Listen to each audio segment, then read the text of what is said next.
She said, "Stop acting like we're married. You don't get a say in where I go or who I'm with." Then I stopped paying like a husband, stopped hosting like a partner, and let boundaries do the talking. Loyalty without limits is a coupon code. Expired. I closed the tab and kept my standards.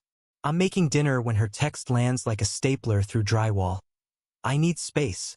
Don't call or text. I'll reach out when I'm ready. I stare at it, notice the period after ready, and feel the click of something sliding into place. I reply, "Okay." Set the phone face down and keep slicing green onions. Cold clarity wins over flailing. I mute our thread, archive the chat, and kill notifications for her friends, the chorus that thrives on screenshots. I book a weekend in Dallas, 2 nights near the Perot Museum, just to get out of the gravity well of our living room. I forward the booking to no one. I water the fiddle leaf fig, coil the charging cables, and label a Ziploc spare keys, Sarah, before putting it in the safe. At the office, I act normal. I'm 32, an electrical tech with a fluke multimeter always in my backpack, and I let routine hold me upright. I log calibration numbers. I drink coffee that tastes like burnt toast. At lunch, I delete our shared grocery list and create my own. Boundaries are a list with boxes you can check. By Friday afternoon, the quiet fractures. A mutual tags her in a reel. New beginnings, clinking glasses, sparkles. I tap it with that dull self-harm impulse. There's Sarah in a silk wrap, palms behind her, chin tipped at the exact angle she uses when she wants forgiveness preloaded. And there's Tyler, the ex with a jawline like a box cutter, cupping her waist as if he signed a lease. The caption is soup, growth, grace, letting go. The comments are knives disguised as flowers. That night, at a friend's birthday, the host hands her a mic. I'm not there. I just get the clips, DM'd by the kind coworker who never chooses a side. Sarah laughs into the room. Mark's great. Like an older brother who doesn't get what space means. Cheerful cruelty. The crowd laughs because performance is gravity and no one wants to float away. Then a story poll. Do we need to grow up separately? Yes/no. I watch the percentages tilt toward yes like a floor not built square. I put the phone down, pick up my lease. My name is the only one on it. I run my finger under the clause about unauthorized long-term guests. I highlight it, snap a picture, and email it to myself. Receipts, housing. Paper beats rumor. Locks beat bedtime speeches. I take a notebook and write dates, times, exact words. I need space. Don't call or text. Quoted, time-stamped, saved.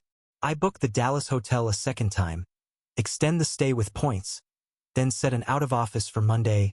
Family obligations. I pack the essentials. Work laptop, passport, toolkit, the pocket notebook my dad gave me, and leave her a note that says nothing new. Got your message. Respecting space. Back Tuesday. Calm Inc. No plea.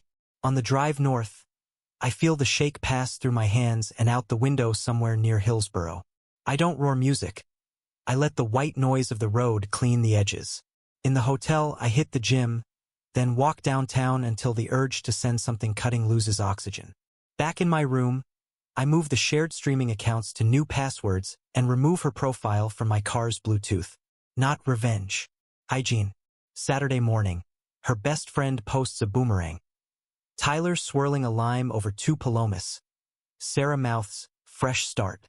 The comments call me controlling, financially abusive, older brother energy.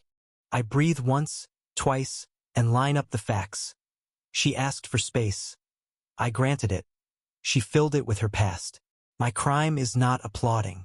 I start a folder titled Boundary File. Screenshots of the reel, the poll, the caption. Photos of the lease. A note that says key inventory and lists 2 copies in the safe and 1 on my ring. I call the landlord, leave a measured voicemail, confirming I remain sole tenant. No changes, just updating emergency contacts. He texts back a thumbs up and the clause number about guests. I add that to the file. By evening, the group chat I'm still technically in lights up. Proud of you, girl. Men need consequences. Someone I once drove to the airport writes, he'll learn. I mute it for 1 year and export the chat, then delete my presence like wiping a whiteboard. Somewhere, they're practicing lines for a scene I won't join. Sunday, I sit in a Dallas coffee shop with a cinnamon roll and outline my next week like a project plan. Step 1. Respect the text literally, no contact. Step 2. Remove ambiguity, separate finances where legally separate. We never had a joint account. Only my card she used as an authorized user. Step 3. Inventory what's mine, what's hers, and what's disputed. Step 4. Talk to no one who treats my life like open mic night. The shock burns off. What's left is the quiet metal of decision. She wanted space. I'm giving her the vacuum version, no air for mixed messages, no oxygen for public shade. New beginnings is a frame. I'm not in it. Boundaries aren't a mood. They're a ledger. I don't argue. I document, I label, I lock, I leave. Saturday at 8:12 a.m. I text a mobile locksmith whose magnet I stuck on the breaker panel 6 months ago. He arrives in a dented Transit by 9:03. I show him the lease, my ID, and the space text I screenshotted with the timestamp. He nods once like a surgeon confirming the right limb. We replace the deadbolt cylinder, swap the latch that always stuck in August heat, and key the patio slider to match. $180 even. Invoice #A6179. Paid by card. He hands me 3 fresh brass keys in a zip bag and a tiny blue tag stamped 42. Instant Peace has a receipt. Before he leaves, I ask about the mailbox. He says USPS rekey requires the postmaster. He can't touch it. I write a task for Monday, Post Office Box 3C. Then I open my Notes app and update key inventory. Old keys, 2 in safe, 1 on ring. New set, 3. Old set retired. I drop 1 new key into the safe where I'd labeled a Ziploc, spare keys, Sarah, and move that Ziploc to a shoebox titled Archive. Space means all doors match the same decision. Next, the car. 6 months ago, Sarah's Civic died with a rod knock, and I bought a 2015 Honda CR-V so she could get to shifts. Loan in my name, title in my name, insurance in my name.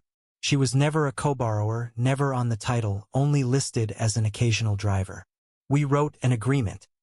She would send $325 on the first 4 use. She made 4 payments, missed 2, sent heart emojis when I reminded her. She hung fuzzy dice and called it hers. Legally, it never was. At 10:26, I pull the spare from my desk drawer, grab the loan folder, and walk to the lot. The CR-V sits in her spot, dusted with oak pollen. I photograph the exterior, the odometer 127,418, the VIN plate, and the glove box where the registration lives. I record a slow pan of the interior to document condition, fuzzy dice, her denim jacket, a reusable cup with lipstick on the rim.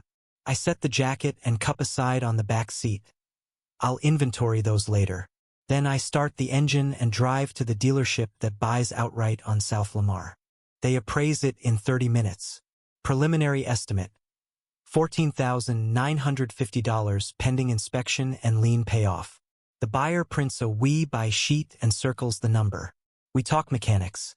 Small seep at the valve cover, rear tires at 430 seconds. He explains the process: wire to the lender, remainder to me, 3 to 5 business days after title release. I nod because this is logistics, not theater. I sign nothing today. I keep the sheet and ask them to email the offer. Subject: 2015 CR-V preliminary. Outside, I order an Uber.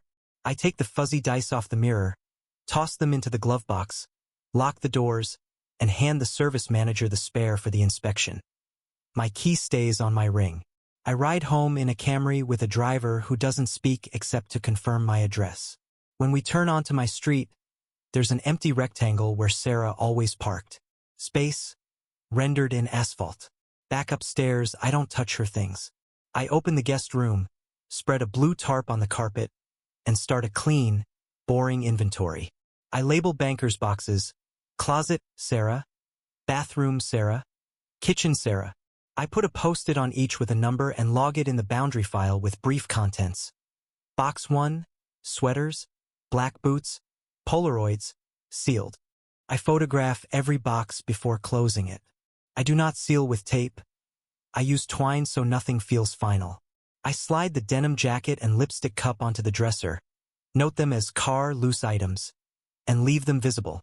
I open my insurance app and remove her as an additional driver effective Tuesday at midnight. That keeps coverage while the car sits at the dealer. I print the change effective confirmation and tuck it behind the loan statement. I log into my credit card and revoke her authorized user card. Different from a joint account, which we never had. The system shows the card ending in 1036 revoked at 1:41 p.m. I screenshot the event. Hygiene, not hostility. I draft a single email to myself with all attachments. Locksmith invoice, key photos, CRV offer, insurance change, authorized user revocation, box inventory PDF. Subject line, receipts, locks, and title. Today's date. I BCC my personal archive account. No CCs. Silence doesn't mean sloppiness. At 3:12 p.m., her mom calls. I let it go to voicemail. She texts, "Where's Sarah's car? She needs it for work." I stare at the words Sarah's car for a full 10 seconds, then reply with a single sentence that contains only facts. The 2015 CRV is titled, financed, and insured solely in my name. It's at South Lamar Honda for inspection. I attach nothing. I don't invite debate. I log the exchange in the file. Inquiry, 3:12 p.m. I check the apartment again. Our place looks like an evidence locker met a minimalist showroom. Neat stacks, labels, neutral light. I exhale, then take a walk around the block. Neighbors wave. I wave back. No statement, no scene. Back inside. I set a timer for 15 minutes and sit with the urge to explain. Passes. She asked for space. I am giving it dimensions. Brass keys, a buyer's sheet, a revised policy, twine on boxes. No, we need to talk. No DMs. No surprise speeches in front of friends. Just moving what she treated as permanent off my balance sheet and into the world of documents, where feelings have to wait their turn. A week later, the key raked metal and went nowhere. I had the chain on. I opened 3 inches. Sun hit her shoulders, lake tan, party hair, airport sweatshirt. She made the face she uses on waiters. Did the lock break? I changed it, I said. You asked for no contact. Your new beginnings with Tyler explained the rest. Her expression flickered, shock, then fury, then the familiar entitlement settling like a coat. Let me in. Where's my car? The lease is mine, I said calm. The car's mine too. It's at South Lamar Honda for inspection. Offer pending. I'm selling it. She pushed the door with her palm like the hinge owed her. The chain popped taut. I'll call the cops. Great, I said. Tell them the leaseholder changed his own locks after a no-contact text and is selling a vehicle titled to him. I'll wait with the paperwork. Footsteps clattered. Lily, 24, sprinting toward chaos like it's cardio, appeared with a tote bag and a phone already pointed at my door. You're being vindictive. She was confused. You made her feel unsafe. Film the chain, I said. There's your safety. I nodded at the camera. Time now, 6:42 p.m. Boxes are logged and labeled. Pickups by appointment only. Sarah's mouth tightened. You're punishing me for taking space. I'm respecting it literally. I kept my tone accountant flat. Text a time within the next 7 days. I'll stage your boxes in the entry. You're not coming past the threshold. She tried a softer register, the one with fog on it. Mark, be reasonable. We're adults. We are, I said. Adults write agreements, keep receipts, and stop making the hallway a stage. You asked for silence. I built the hardware for it. They retreated 2 steps to whisper litigate and refresh a group chat. My watch buzzed with a tag. Her live had started. The caption, when space becomes control. I took a photo of my chain and the peephole view and saved it to the boundary file. Arrival chain engaged. Where's my stuff then? She called. You can't hold it hostage. Guest room, I said. Box count 12. Inventory in PDF. No hostage. Just custody until a scheduled handoff. I slid a manila envelope through the 3-inch gap, photocopies of the locksmith invoice and the dealership offer. Here are facts. Lily filmed the envelope like it might bite. This is abuse, she announced to the phone. Financially abusive. I let the word hang and then cut its cord with a sentence. Authorized user status revoked is not closing a joint account. We never had one. I watched her mouth the phrase, trying to turn it into a villain line. It doesn't scan well for reals. Sarah's voice climbed. You humiliated me. People are asking why I don't have a key to my own home. It isn't your home, I said. It's my apartment. My rules. The lease shows one name. You still have dignity. It's just not a key. She pressed her forehead to the crack. Sudden pleading. So that's it? After 4 years. That's the lock, I said. The 4 years are a different file. Silence. The hallway AC kicked on. Somewhere a neighbor stirred pasta. The ordinary world kept beating. She tried status next. Tyler says you're unstable. Then it's good I'm not dating Tyler, I said. Text a pickup time. Lily hissed. We'll get a lawyer. I almost said please do. But I've learned not to feed lines. I let the chain and cylinder do the talking. Hardware is impartial theater. Her phone pinged. She read, then flipped the script back to anger. You sold my car without telling me. It isn't yours.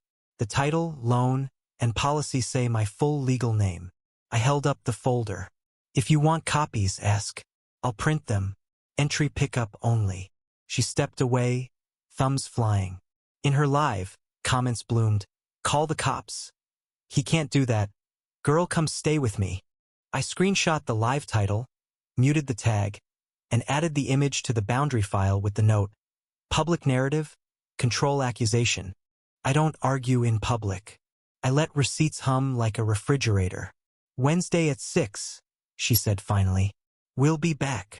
Text to confirm by noon Wednesday, I said. I'll stage the boxes in the entry and prop the door.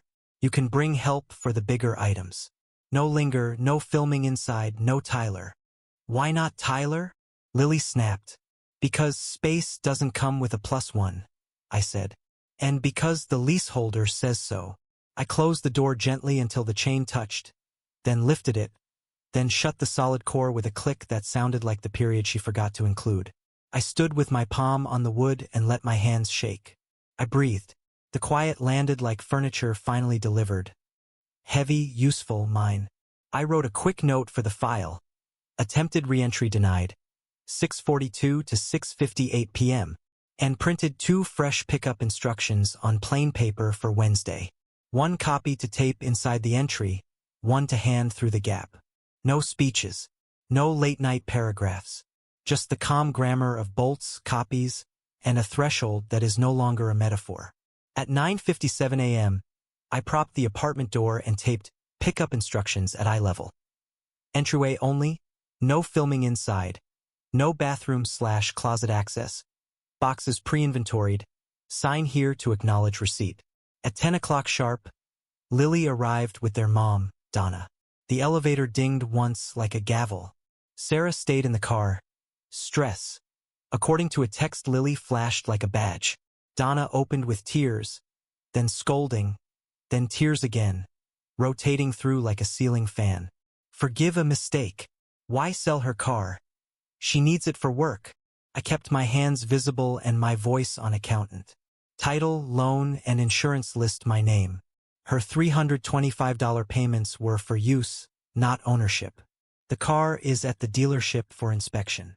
We need to check the closets, Lily said, and the bathroom, in case of jewelry.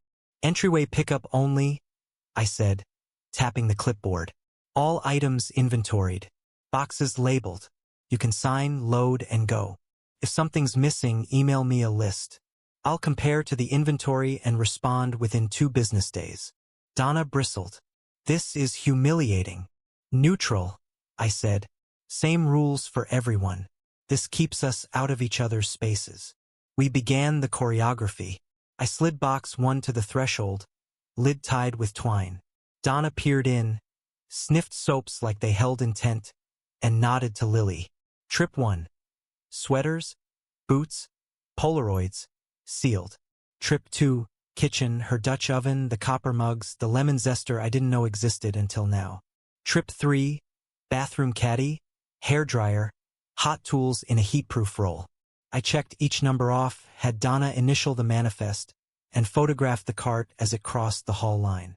Between loads, Donna tried a different script. Mark, be generous. She gave you her best years. She's 27, I said. Her best years are ahead. Mine are too. Lily hovered with her phone, angling for drama. I gestured to the paper again. Signature here confirms receipt. No commentary required. On the 4th trip, Donna squared to me.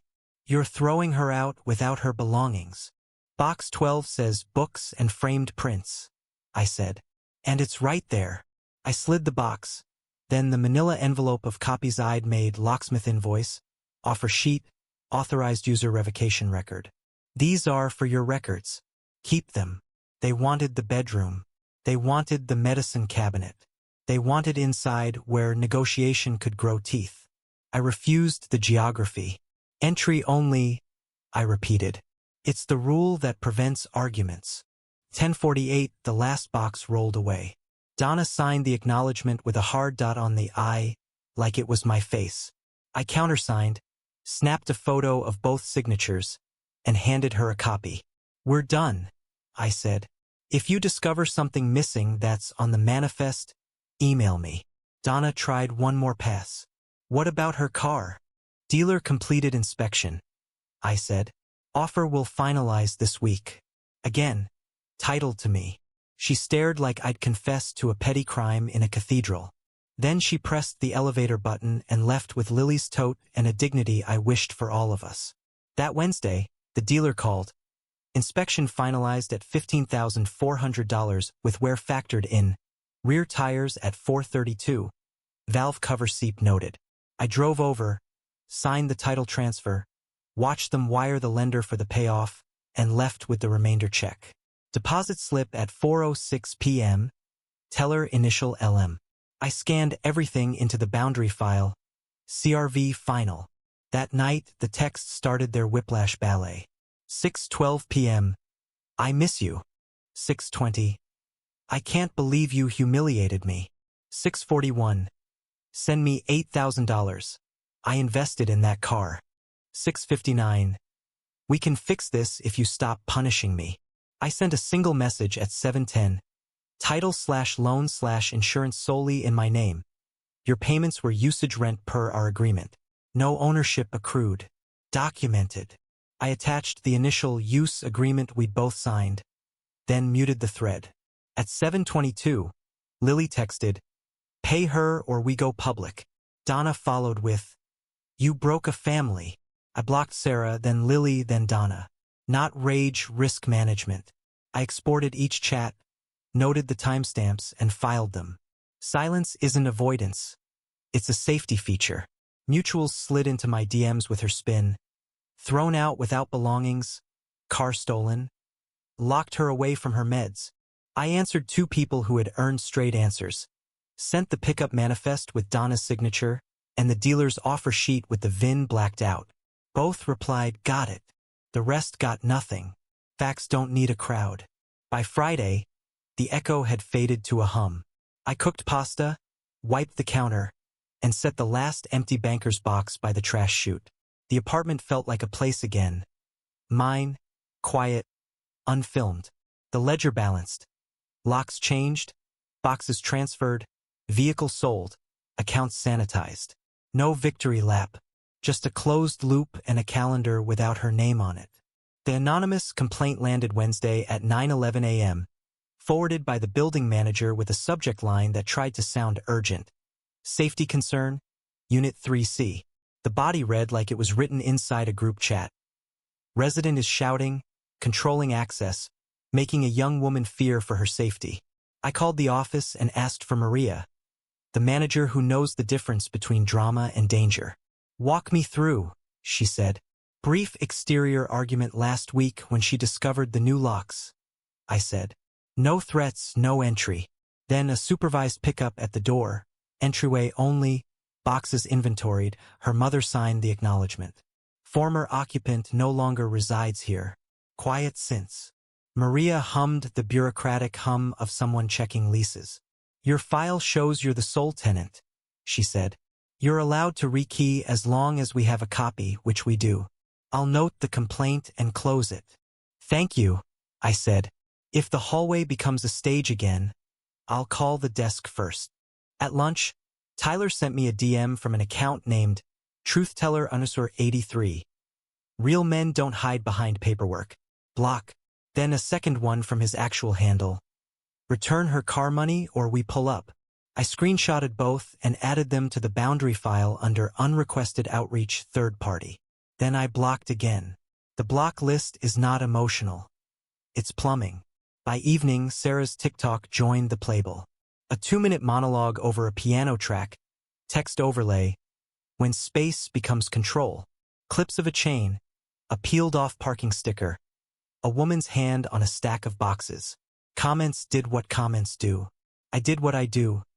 Captured the post with timestamps and URL, then closed the app. Facts don't open a lock without a key. Thursday, I sat in a conference room that smelled like copy paper and lemon cleaner and went line by line with an attorney named Patel. I slid the peace folder across the table, her no-contact text with date and time, the New Beginnings reel and story poll, photos of the locksmith invoice and new keys, the lease with only my name, the CRV title, loan statement, and policy showing me as the sole owner/insured, the usage agreement for $325 per month, the pickup manifest signed by Donna, screenshots of the anonymous complaint email, Tyler's DMs. Patel read without commentary, pen tapping a quiet metronome. Locks, he said. Lease allows rekey with a copy to management, I said. Provided. Car. Titled to me. Loan in my name. Insurance in my name. She was an authorized user on a card, not a joint account holder. Payments labeled use. He nodded. Rock solid. You're not evicting a co-tenant.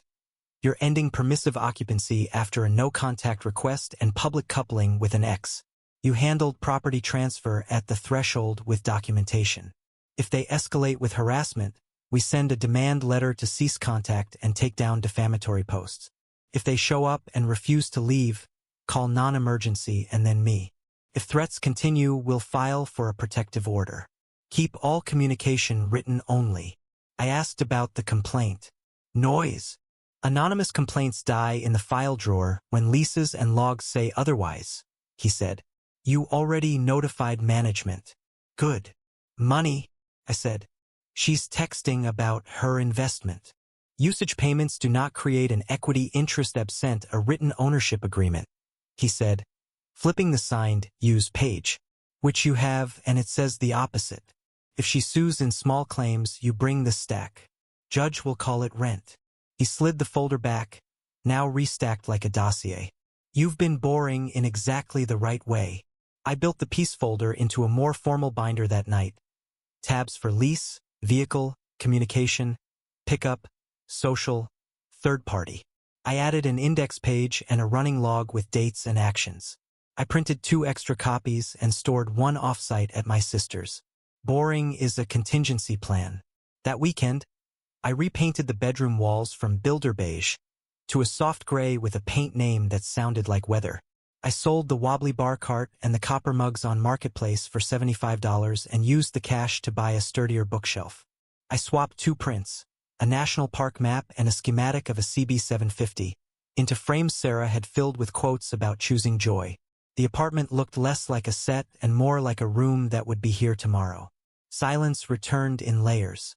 The dishwasher ran and no one filmed it. The hallway light flicked and no one narrated it. I cooked, I read, I slept through the night. The quiet felt earned, not imposed. 2 pings cut through on Sunday.